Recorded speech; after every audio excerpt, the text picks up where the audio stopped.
नमस्कार दोस्तों, स्वागत है आपका देवशल्य फैक्ट्स में। दोस्तों, प्राचीन काल में एक नगर में रामानंद नामक ब्राह्मण रहता था। उसके मालिनी नाम की एक ही संतान थी।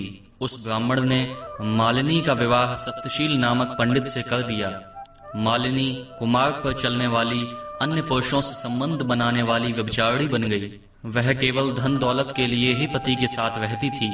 उसके घर में काम काज करने के बहाने उसके कई प्रेमी आते थे और मालिनी ने कभी अपने पति की आज्ञा का पालन नहीं किया। इन सभी दोषों के कारण उसके सभी अंगों में कीड़े पड़ गए। वह नरक की यातनाएं भोगते हुए मृत्यु को प्राप्त हुई। उसके बाद उसने पद्मबंधु नामक ब्राह्मण के घर में कुतिया बनकर जन्म लिया। उस समय भी उसके कान, नाक, पूंछ और पैर कटे हुए थे और उसकी योनि में भी कीड़े भरे रहते थे और वह बहुत दुखी रहती थी। एक दिन पद्मबंधु का पुत्र गंगा में स्नान करके भीगे हुए कपड़ों में घर आया। उसने तुलसी की वेदी के पास जाकर अपने पैर धोए।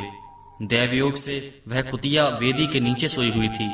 ब्रह्म बेला का समय था और उस ब्राह्मण पुत्र के चरणामृत से वह कुतिया नहा गई। इसके फलस्वरूप तत्काल उस कुतिया के समस्त पाप नष्ट हो गए। उसके बाद कुतिया को अपने पूर्व जन्मों का स्मरण हो आया और उस कुतिया ने ब्राह्मण पुत्र के पास जाकर अपने पिछले जन्मों के कुकर्मों के विषय में बताया और कहा कि जो कोई भी स्त्री अपने पति के ऊपर वशीकरण करती है, वह दुराचारिणी मेरी ही भांति नाना प्रकार के दुख भोगती है, क्योंकि पति स्वामी है, पति उत्तम देवता है। इसलिए स्त्रियों को सदैव अपने पति की आज्ञा का पालन करना चाहिए। आज मैं आपकी दृष्टि के सम्मुख आई हूँ, इसलिए आप मुझ दुराचारिणी का उद्धार कीजिए। यह सुनकर उस ब्राह्मण पुत्र ने कहा कि हे कुतिया, सब प्राणी अपने किए हुए कर्मों के ही सुख दुख का फल भोगते हैं। जैसे सांप को दिया हुआ मीठा दूध केवल उसके विष की वृद्धि करता है, उसी प्रकार पापी को दिया हुआ पुण्य उसके पाप में सहायक होता है। ब्राह्मण पुत्र के ऐसा कहने पर कुतिया दुख में डूब गई और उसके पिता के पास जाकर बोली, हे पद्मबंधु बाबा, मैं तुम्हारे दरवाजे की कुतिया हूँ। मैंने सदा तुम्हारी जूठन खाई है, मेरी रक्षा करो। तब परम बुद्धिमान पद्मबंधु ने कुतिया से कहा कि मैं तेरा उद्धार करूंगा। इतना कहकर पद्मबंधु ने संकल्प किया कि हे कुतिया, मैंने अपने महापुण्यों का अंश तुझे दे दिया।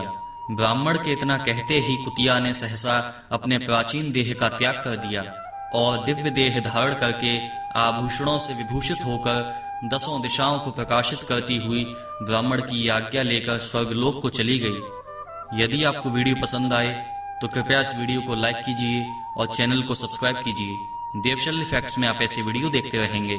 धन्यवाद।